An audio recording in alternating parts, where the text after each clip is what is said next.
भारत और चीन के बीच पैंगोंग त्सो लेक के पास फिंगर 4 इलाके पर सबसे बड़ा तनाव खत्म हो गया। दोनों देशों के बीच 24 जनवरी को 9वें दौर की बातचीत के बाद समझौता हो गया। समझौते के मुताबिक अप्रैल मई की स्थिति में दोनों सेनाएं पीछे हट गई। भारत की सेना ने फिंगर 4 से फिंगर 3 और फिंगर 2 के बीच अपनी स्थायी पोस्ट धन सिंह थापा बेस पर वापसी की, जबकि चीन की सेना फिंगर 4 इलाके से फिंगर 8 के पीछे अपनी पोस्ट सिरिजाप 2 पर लौट गई है। चीन की सेना ने अपने टैंक और युद्धक साजो सामान हटा लिए हैं। रक्षा मंत्री राजनाथ सिंह ने संसद में इस तनाव खत्म होने और पूर्वी लद्दाख में मई 2020 से पहले की स्थिति बहाल होने की सूचना दी। चीन के साथ पैंगोंग लेक के नॉर्थ एवं साउथ बैंक पर डिसएंगेजमेंट का समझौता हो गया है। इस बात पर भी सहमत हो गई है कि पैंगोंग लेक से डिसएंगेजमेंट के 48 आवर्स के अंदर सीनियर कमांडर स्तर की बातचीत हो तथा बाकी बचे हुए मुद्दों पर भी हल निकाला जाए। समझौते के मुताबिक फिंगर 3 से लेकर फिंगर 8 तक के इलाके में पेट्रोलिंग के बारे में फैसला लेने के लिए भी दोनों देशों के कमांडर चर्चा करेंगे और तब तक कोई भी सेना इस इलाके में पेट्रोलिंग नहीं करेगी। कांग्रेस नेता राहुल गांधी ने आज फिर भारत चीन विवाद पर सरकार पर सवाल उठाया। राहुल गांधी ने कहा कि मोदी सरकार सीमा पर सेना की शहादत का अपमान कर रही है। राहुल गांधी ने लिखा, नो स्टेटस को आंट, यानी शांति नहीं और तसल्ली नहीं। क्यों भारत की सरकार अपने क्षेत्र को यूं ही गवाकर सेना के जवानों के बलिदान का अपमान कर रही है? मोदी सरकार और रक्षा मंत्री श्री राजनाथ सिंह जी देश को ये नहीं बता रहे कि कब तक अप्रैल 2020 से पहले की यथास्थिति की बहाली हो जाएगी। बीजेपी ने कांग्रेस के आरोप का जवाब दिया और कहा कि कांग्रेस हमेशा ही सेना पर सवाल उठाती रही है।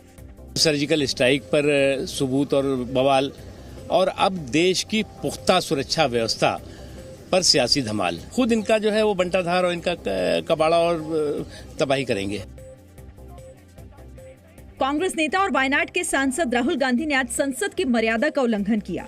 लोकसभा में राहुल गांधी ने स्पीकर की अनुमति के बगैर ही किसानों की मौत पर 2 मिनट का मौन रखवाया। आप मेरे साथ खड़े हो जाइए। धन्यवाद। राहुल गांधी की इस हरकत से नाराज स्पीकर ओम बिरला ने सदन में इस तरह का व्यवहार उचित नहीं बताया। इस सदन को चलाने की जिम्मेदारी आपने मुझे दी है और कोई भी माननीय सदस्य कहेगा मैं आज उत्तराखंड के मरे लोगों पर श्रद्धांजलि अर्पित करता हूं, कोई कहेगा कि मैं आज बॉर्डर पर मरे श्रद्धांजलि अर्पित करूं, ये जिम्मेदारी आपने मुझे दी है। आप बोल रहे हैं तो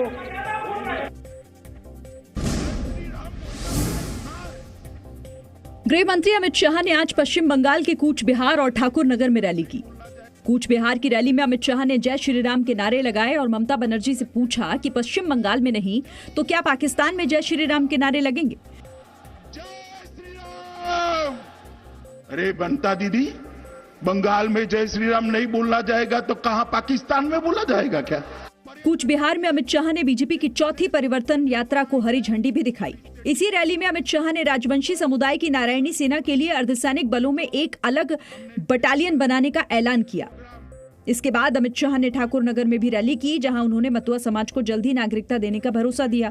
जैसे ही ये वैक्सीनेशन का काम समाप्त होता है, आप सभी को नागरिकता देने का काम भारतीय जनता पार्टी की सरकार समाप्त।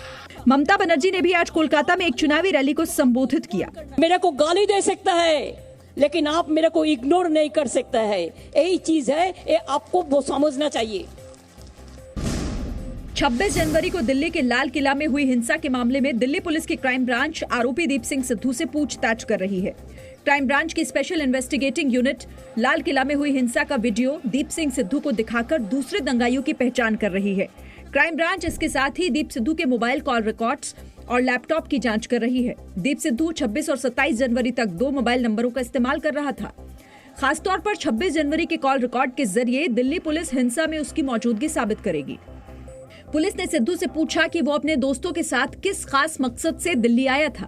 सूत्रों के मुताबिक दीप सिंह सिद्धू की निशानदेही पर क्राइम ब्रांच ने 100 से ज्यादा दंगाइयों की पहचान कर ली है। पुलिस की पूछताछ जारी है। क्राइम ब्रांच अब इकबाल सिंह और दीप सिद्धू को आमने सामने बैठाकर पूछताछ करने के बारे में विचार कर रही है।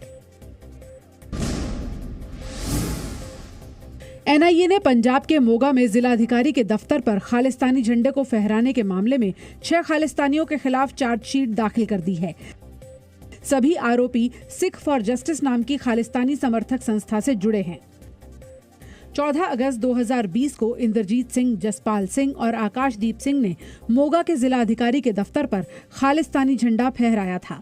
इतना ही नहीं, उन लोगों ने राष्ट्रीय ध्वज तिरंगे को भी फाड़ दिया था।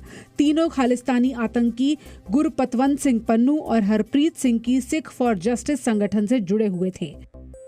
दफ्तर पर झंडा फहराने के बाद तीनों ने घटना की फोटो खींची, वीडियो बनाया और गुरपतवंत सिंह पन्नू को भेज दिया, जिसे उसने भारत के खिलाफ प्रोपेगेंडा फैलाने के लिए इस्तेमाल किया। एनआईए को जांच में पता चला कि वीडियो भेजने के बाद इंद्रजीत और जसपाल को सिख फॉर जस्टिस से पैसे भी मिले थे। ट्विटर के दोहरे रवैये पर केंद्र सरकार ने सख्त रुख अपनाया है। आज लोकसभा में सूचना प्रौद्योगिकी मंत्री रविशंकर प्रसाद ने माइक्रो ब्लॉगिंग कंपनियों को चेतावनी देते हुए कहा कि अगर सोशल मीडिया के जरिए भारत में फेक न्यूज या हिंसा फैलाई जाएगी तो कड़ी कार्रवाई की जाएगी।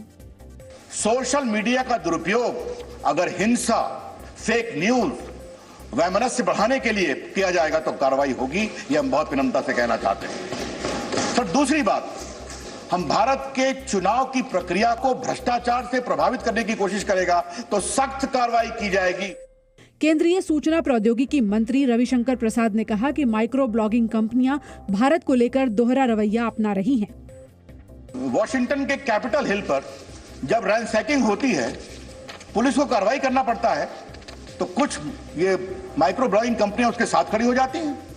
और जब यहां पर लाल किले पर हमला होता है, जो भारत की गरिमा का प्रतीक है, तो उसके विरोध में खड़ी हो जाती हैं। ये डबल स्टैंडर्ड नहीं चलेगा। 26 जनवरी को दिल्ली हिंसा के बाद केंद्र सरकार ने ट्विटर से 257 संदिग्ध अकाउंट बंद करने को कहा था। इसके बाद ट्विटर ने इन्हें पहले तो बंद किया, फिर अकाउंट को ओपन कर दिया था। ऐसे में अब सरकार स्वदेशी सोशल मीडिया कू को तरजीह देने के मूड में है।